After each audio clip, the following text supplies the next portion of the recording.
everyone. I'm a soft skill trainer from the Department of Career Planning and Development. And today we are going to cover the topic Parajumbles. Parajumbles. Is a topic of grammar which comes in examinations, different kind of examinations from small children to big adults. And of course, as in when you grow up, the level of parajumble changes.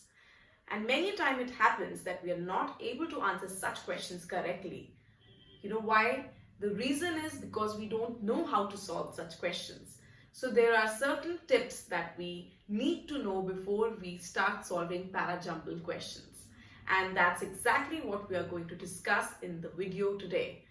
So once we know all the tips and tricks that has to be followed in order to solve the parajumbles, then of course we will not make any mistakes in solving such questions. So starting with the first thing, which is the introduction of our topic, that what are parajumbles exactly? So you must have heard about it, but let me tell you once again in detail that what are parajumbles. Parajumbles are nothing but a paragraph or bullet points given to you in the question in which they are not in the correct order. So they are jumbled up, they are in a random order, and all you have to do is you have to read all those pointers and form the correct format of that parajumbles. You have to solve the question, you have to read all the points, and then you have to tell that what is the correct sequence of this parajumble question. You must have seen many movies where at the start of the movie, the beginning does not start right from the start. What happens is they start from a flashback, and then in the middle probably they show that how the movie actually started or how the scene actually started, and then in the end they show the final or the conclusion. So we see that the movie is very jumbled up. Like Kahani was a movie in which Vidya Balan was starred, in which this is exactly what they did, that there were a lot of ups and downs in the movie where the movie goes into a flashback, then it comes into the current scenario, and then they show the background. So there was a lot of parajumbling happening in the movie, which is a very good and live example of parajumble. So in that movie also, what happened was people got confused as to they could not understand what's happening.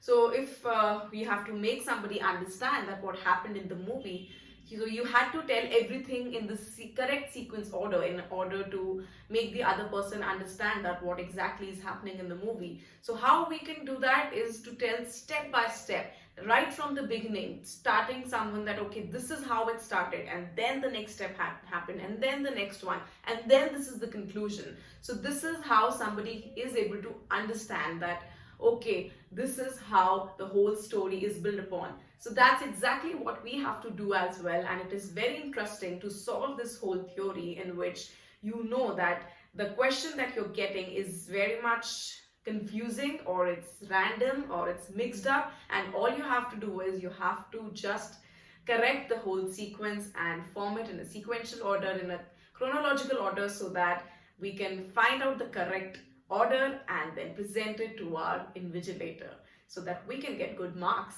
So let's get started and let's learn what are the different tips and tricks that we can follow to understand such questions. So starting with the first tip, the first tip is that you have to identify what is the beginning of the parajumble. So if you can identify the first sentence, the first beginning, then it becomes very easier to understand and to identify what are the different other sequences in order to make the whole parajumble story. So it all starts from the first step, and the first step means the beginning. So we have to identify what is the beginning. Now it's easier said than done that we have to find out the beginning, but what does it mean, and how can we exactly find out the beginning of any passage? So finding out the beginning is of course not that easy, but we can learn few things, and by that we can of course try to understand that how we can identify the beginning of any passage. So the beginning will always be in such a format that you can identify that okay, now they are trying to tell something absolutely new. It will not have any connection with any other sentences. It will be a fresh and a new statement. For example, they can mention the name of a person, or maybe a place, or maybe a committee, a concept, an idea. It can be a general statement as well. When you identify or when you see that any of the above things that I have just mentioned are there in the sentence, then that means that is the beginning of the parajumble and it is the first sentence. So once you can identify the first sentence, then it becomes very easy to identify the other sentences as well. But it all depends upon identifying the first sentence, and this is very crucial, my dear friends. That is why I want to repeat once again that if you are going to solve a parajumble, then you need to identify the first statement, that is the beginning of the parajumble. And the beginning will either have name of a person or an animal or any other thing, or it can be a place. They are going to introduce any place. It can be a city, a state, a country, or anything about the universe. Or maybe it can be a committee that they are going to talk about, a group that they're going to talk about, or it can be a concept or an idea. So it can be any of these things in which the first sentence is going to be given there in the statement. So it can be a new concept or it can be a general statement as well. For example, I love cooking. Now this is a very general statement. So this can be your first sentence. And then in connection to the first sentence, you will be given multiple other options as well. For example, I love cooking and my family eats whatever I cook for them. They never criticize what I make, and we all had a happy meal just yesterday. So now you see the first sentence was a general statement and then all the other sentences were automatically getting connected to it, and none of the other statements could have become the first sentence. Therefore, beginning is very important to be identified, and these are some of the things that we should look for while looking for the beginning of any parajumble sentence. Now, here's another example for you in which it has been displayed on the screen as well. You can quickly take a look at this example that has been provided to you. For your benefit, let me also read it out. So the example over here is about a birthday bash and some details about it are given. So the example says, the first sentence says, he was looking forward to opening up the presents in the solitude of his room. The second sentence says, Sanjay's birthday was celebrated with a big bash. The third sentence says, but the guests insisted he open them up right there. The fourth sentence says, several people arrived at his home bearing gifts, both big and small. Now, if you see in these four sentences, if we try to apply the logic that we have just studied, we have to identify that what is the beginning in this sentence. So I would give you a few seconds to think over that what could be the beginning of these four sentences. You can pause the video and think over, and then you can play it again where I will be telling you what is the answer to this question. So dear friends, I hope you have gone through and all the sentences and you are able to identify that what is the first sentence in this video. So the correct option over here is option number 2, which says Sanjay's birthday was celebrated with a big bash. Now, if you notice in this sentence, they are introducing a new character, which is the name of a person. As I have already told you that name of the person is very important, and name of the person, the place of the person, a new concept can be introduced. So over here, they are using the name of a person, which is Sanjay, and then all the other details are related to his birthday, how it was celebrated, the guests had come with the gifts, they wanted to open it. All these things will come afterwards. But the first sentence says that Sanjay's birthday was celebrated with a big bash. So the name Sanjay is coming, which is coming for the first time, indicates us that this is the first sentence. Also, the idea that if we are talking about a birthday bash also comes from this sentence. Therefore, it is very much clear that sentence number 2 is the beginning of our passage. Alright, let's move to a second trick or tip that we are going to follow in this video. So the second tip says over here that we need to have a central idea of the passage. It is very important to understand if we are going to follow or make a correct sequence of the passage. We have to understand that what is the central idea of the passage, what is the passage trying to say basically. If we don't have any idea what the passage is trying to say, then it will be very difficult for us to make a sequence out of it. Because if you don't understand anything at all, then how can you make a sequence out of it? So understanding the basic concept or the basic idea of the passage is very, very important. So that is what we have to do over here, that we have to understand the central idea of the whole passage. Again, let's take a look at this example. You can see it on your screen. You can pause the video and go through the whole sequence that is being given over here. Of course, it is jumbled up and it is not in the correct sequence. So just go through it once. But even after reading the mixed up sentences, you should be able to get that what is the central idea over here. So you can pause the video, go through it, and then we will come back and then listen to that what is the central idea of this passage. Let me read it out along with you as well. The first sentence says, he accumulates some capital and goes into a business venture with his sons. Second sentence says, in order to increase his salary, he works through the night. The third sentence says, they open a shop to create men's garments. The fourth sentence says, later he takes the garments and sells it on New York streets. The fifth sentence says, he takes garments from the sweatshop to finish at home with the help of his wife and older children at night. The sixth sentence says, a Russian tailor artisan comes to America, takes to the needle trade, works in sweatshop for small salary. Now, although the sentences are all jumbled up, but still we are able to understand that what's happening in the passage, and that's very important to understand. So in this passage, as we can see, that they are talking about a Russian tailor. So he has come to America and he's finding it very difficult to form his business or to earn money. And all they're talking about is the different struggle that he's facing while coming to America. And that he comes there, he works in a factory, and then he also decides to open up a business, how he does that with the help of his family. And finally, then he's able to do it. So in this passage, we know that a Russian tailor they're talking about, and then his struggle, and then ultimately how he succeeds. So this is the central idea that we have got about the passage, which is very important to understand. So always try to understand what is the central idea of the passage. Okay, let's move on to the third tip now. The third tip says that we have to follow the activities. So in Parajumbles, it is very important to understand and analyze that in which sequence the things are happening.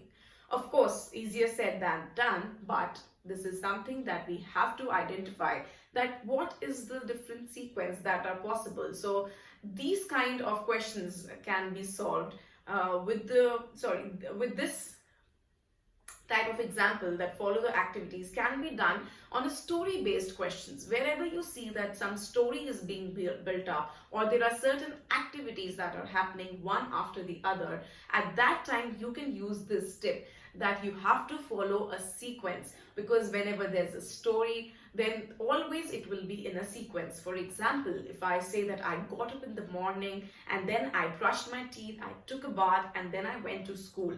In the school, I did my work, and then I ate my lunch. After that, I came back home, and then I slept again. Now you see there's a sequence that is being followed. So of course, the day starts with getting up from the bed and going for the brushing. So there's a sequence. You cannot say that I had my lunch first and then I got up and then probably I did my work. So it's all jumbled up. So over here you have to just use a bit of your common sense, that the sequence has to be such that one after the other, the activities that are happening in the parajumble should make sense. Let's look at this example. So this is the same example that we have used in the previous tip. So as you've already gone through this example, so we'll not waste any time going through this again. Now we have to find the correct sequence for this one. So let's see whether you're able to do it or not. So you can pause the video and try to solve the question. If you're able to do it, very good. Otherwise, I'm here to help you and tell you what is the correct sequence of this parajumble. Okay, dear friends, so you are back and let's see whether you were able to crack this or not. Let me tell you what is the correct sequence for this parajumble.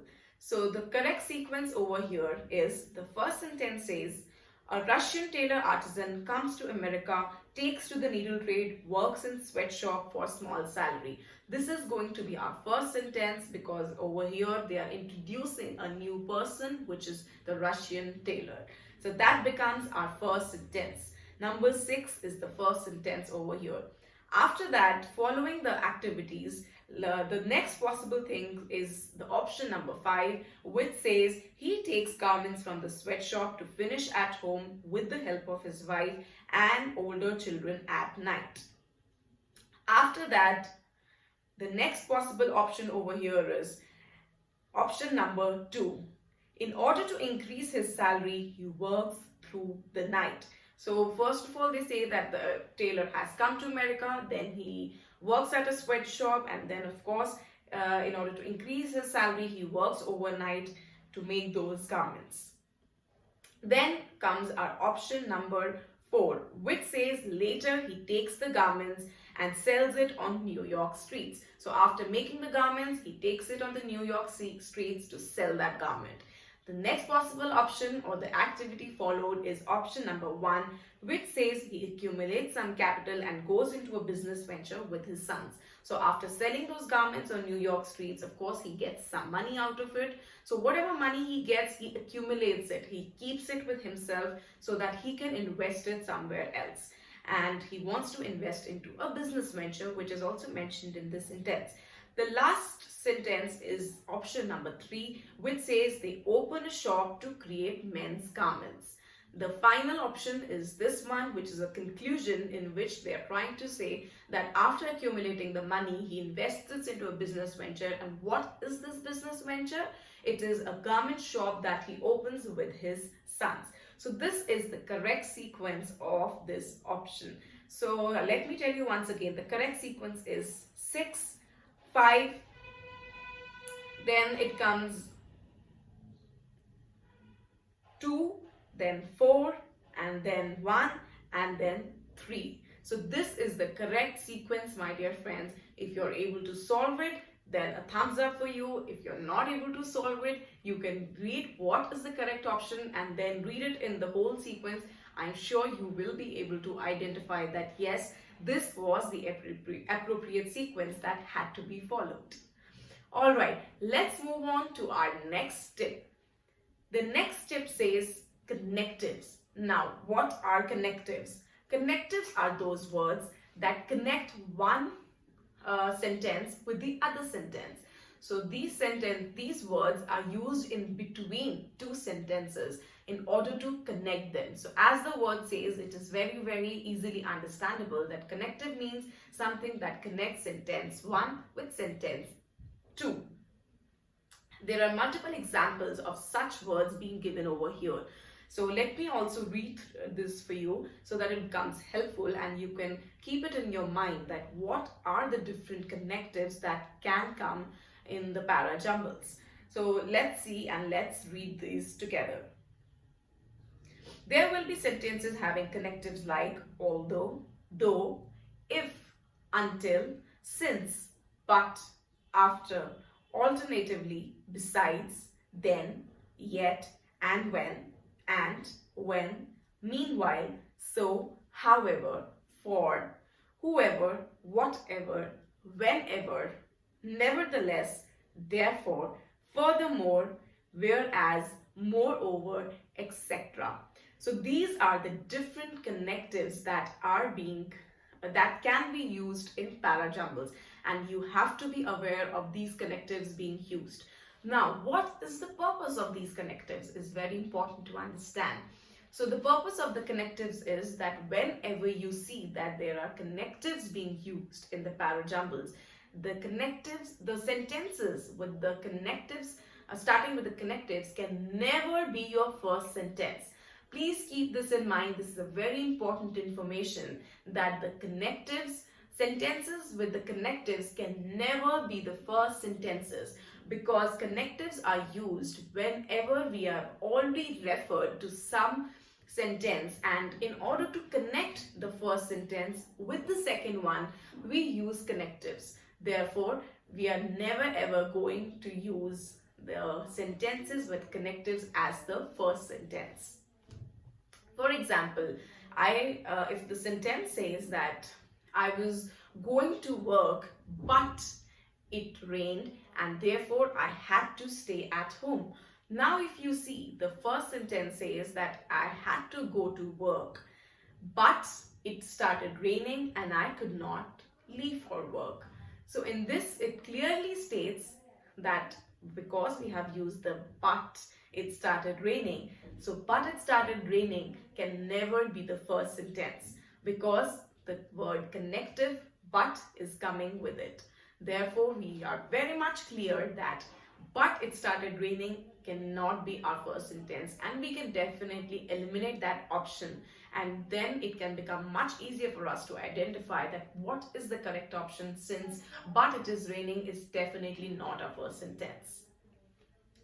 Alright, let's take an example over here. So you can read the example and I will also read it along with you, so that we can together understand that how connectives are being used.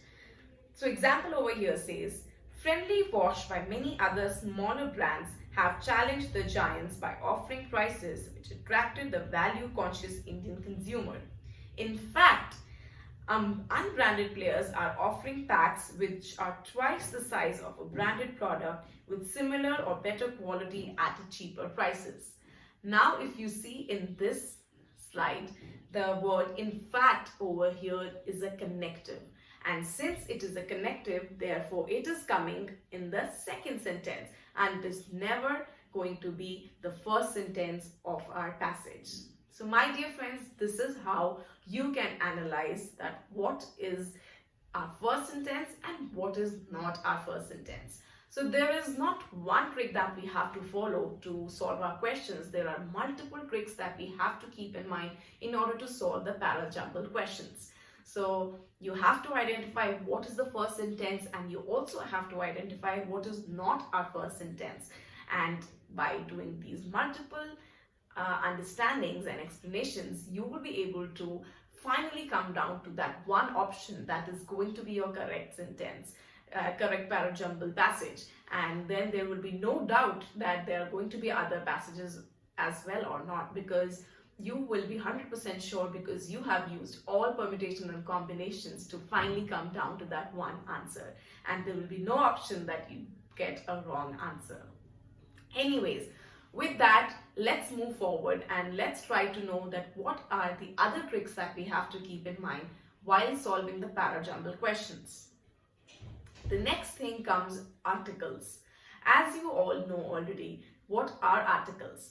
In brief, let me tell you, the words a and the are articles. And when we use or try to start a sentence, we use these articles in sentences very often.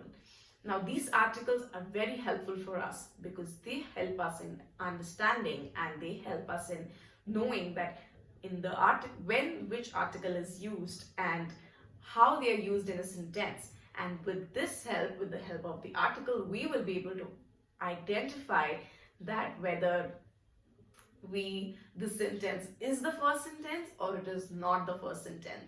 And that way we can drill down to our option. Let's read this. So over here it says the use of a and an are very important. So what they're trying to say is, whenever we use the word a or an, then it is usually used in the first sentence. So whenever you see a and an being used, it means that it is used to introduce a concept which is being used there for the first time. And whenever we use to introduce a person and a concept or anything for the first time, we support it with an article and an. And whenever we have already used a concept and we are just referring it once again, then we will use the word the. And that is exactly how we will get to know whether this sentence is our first sentence or it is not our first sentence. So let us read this example, which can give us more clarity on this subject. So article says that the example over here is a boy and his friend played all day in the garden near our house. The next sentence says, the next day I did not see the boy in the garden though his friend was there. Now if you observe, the first sentence says I saw a boy, right? So because we are saying a boy, it means that this is the first sentence. So whenever we are going to introduce the person for the first time, we use a in front of it. And if you're going to talk about that person again, then we are going to use the in front of it. And same thing is happening over here as well. That in the first sentence, we are saying that a boy was playing with his friend. And when we are saying, I saw the boy again, it means I'm talking about the boy that I have already talked about in the first sentence. So when I'm referring to him again, I am using the word the and not a. So please keep this in mind while solving your parajumble. Whenever you see that a person is being referred to with the word a, it means that this is probably your first sentence. And if it is being referred to with the, then there are high chances that it is not your first sentence. So it will fit somewhere else, but not in the first sentence. So this is another trick that we are going to use in order to solve our questions. With that being said, I hope that you are able to understand all the concepts that we have to keep in mind while solving our questions. And along with that, let's also see that there are few more tips that we have to follow in order to solve the parajumble questions. So let's talk about the next one now, which are pronouns. Now, pronouns are also a different topic for grammar, but again, so that you understand this concept, let me very much briefly tell you what are pronouns. So pronouns, when we have to introduce or refer to a person, then with the second or the third name, we use pronouns. For example, I say that Ram is a very naughty boy. Now, Ram over here is a noun. But if I have to I have to identify Ram with a pronoun, I will say he is a very naughty boy. He never listens to his mother. Now the word he over here is a pronoun, and I'm using this pronoun to talk about Ram itself. But I'm not always going to say Ram is a very naughty boy, Ram never does his homework, Ram never listens to his mother. So this becomes very monotonous if I use the word Ram over and over again. So we replace nouns with pronouns for better understanding. And when we say he, his, it obviously means that we are talking about Ram. So we can use Ram in the first sentence, which shows that this is our beginning, like we saw it in the previous example also, that Sanjay's birthday was celebrated with a big bash, and that was our first sentence. After that, always we used pronouns to refer him, and then we said that he was very excited, he wanted to open his gifts. So we know that whenever the name of the person is being introduced for the first time, that will be our first sentence. And whenever we are going to use it for the second time, we are not going to use the name of the person again. We are going to refer that with the pronoun. So which tells us our next tip, which is that whenever you see that there is a pronoun being used, it clearly states that this can never be the first sentence. So it is always going to be your second, third, fourth, whichever sentence, but not the first sentence. And by using that, you can eliminate the multiple options, and maybe you're left with just one option, which becomes very clear for you that which is the correct option to be followed. So pronouns over here mean that they are going to the second sentence. Some examples are also mentioned in the slide that you can refer to. The pronouns are he, she, it, him, her, they, you, your. All these things are pronouns. So whenever you see these words, just understand that this is not your first sentence. Here's also an example for your reference. You can take a look at this example. Let me also read it out for you. So the example over here says, Mr. Ram's personality sets him apart from the rest. Nothing is too small for his attention. He has a fanatical devotion to detail. This is what makes him a different guy. Now you see there are 4 options. All you have to do is find out what is the correct option, what is the correct sequence. You can pause the video, take a look at it, and then get back with the answer. We will discuss it together, that what is the correct option. My dear friends, I hope you're able to solve the question. So the correct option over here is option number 1, which is A, C, B, and D. Let me also read it out for you. Mr. Ram's personality sets him apart from the rest, because Mr. Raman is the name of the person that is being used in our first sentence. So it is very clearly stating that this is the first sentence. Then it says he has a fanatical devotion to detail. Again, this becomes your second sentence because we are telling about him. Then comes your second sentence that says nothing is too small for his attention, explaining more about sentence number 3. So it is a following sentence. So now 2 approaches are being used, which is that you have to identify the beginning, and then also he, which is pronouns being used over here, and we are also trying to follow the activities. And then comes your last option, which is this is what makes him a different guy. So which shows that whatever we have talked about, all these things makes him a different guy. So option number 1, A, C, B, D is the correct option over here. So this was about pronouns. Now there are just few more things that we have to keep in mind while using Parajumbles. These are very common things and very easily understandable. So the next thing is that we have to use the acronym approach. Now what is an acronym approach? The acronym approach says that there are certain acronyms or abbreviations that we use. For example, in this sentence, in this slide, we can see that there are acronyms like WTO, which stands for World Trade Organization, Dr. Singh, which is referred to our ex-Prime Minister, which is Dr. Manmohan Singh. President Bush is referred to as the President George W. Bush.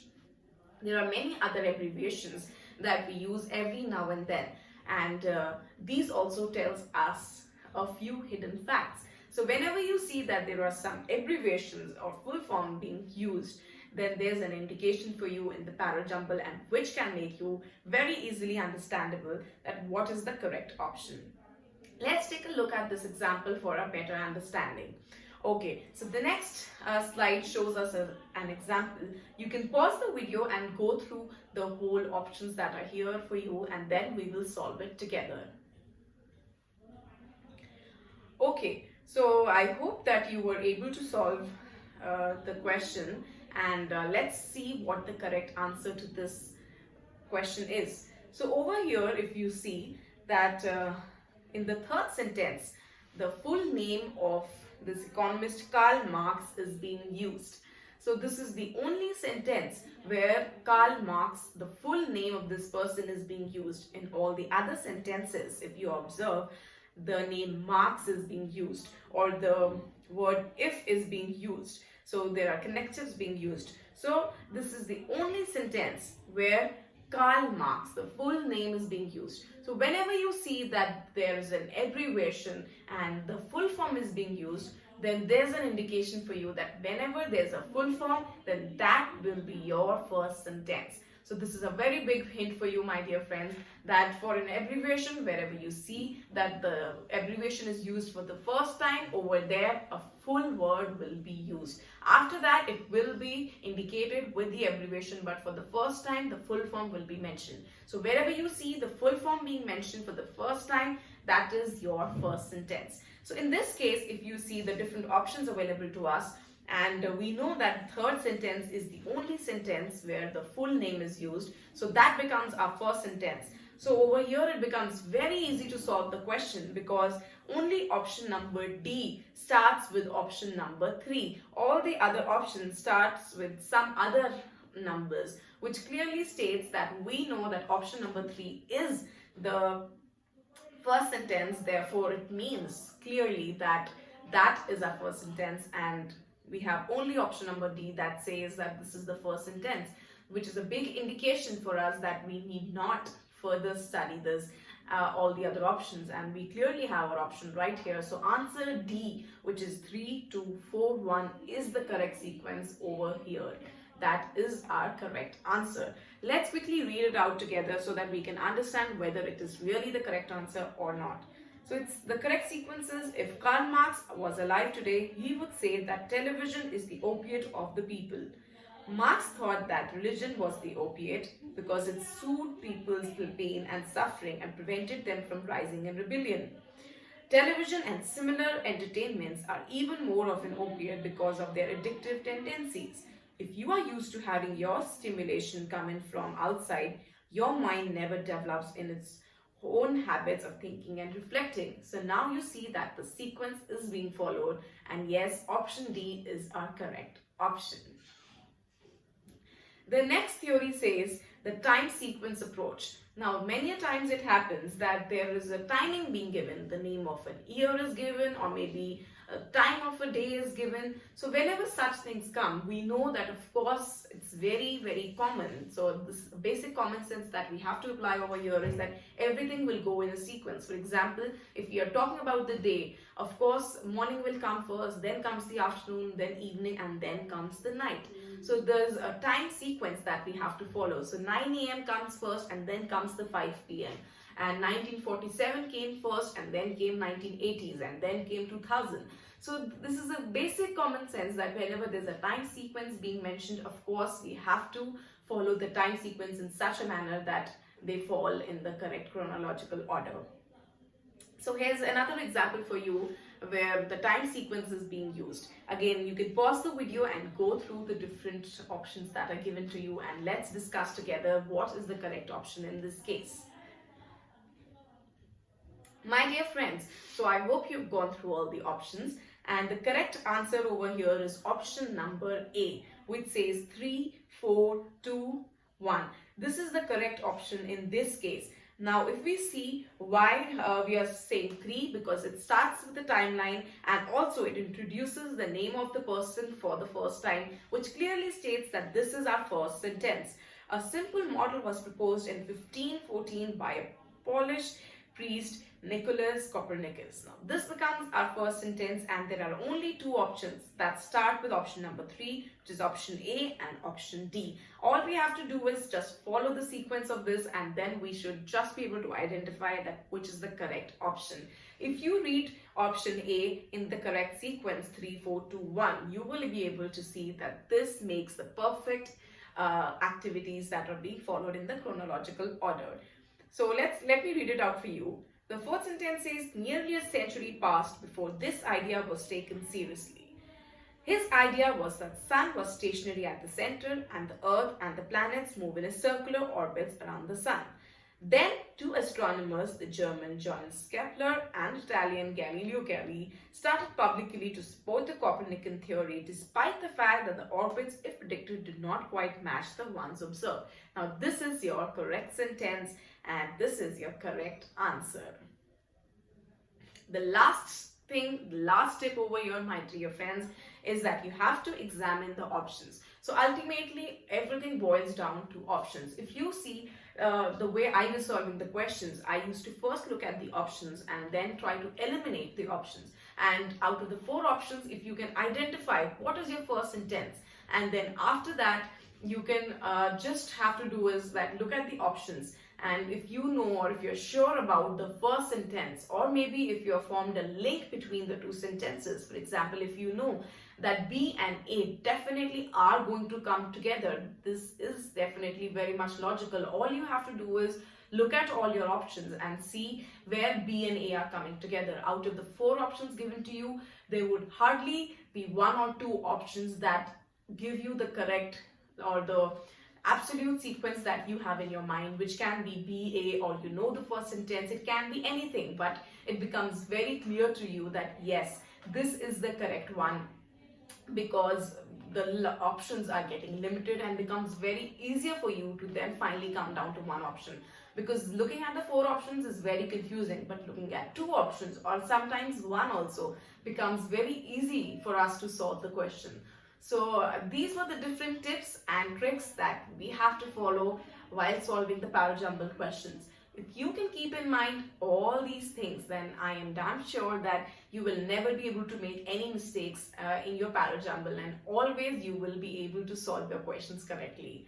All the best to you all, and I hope that you do well in your exams and you're able to solve these questions, and I hope this video was very much of help to you.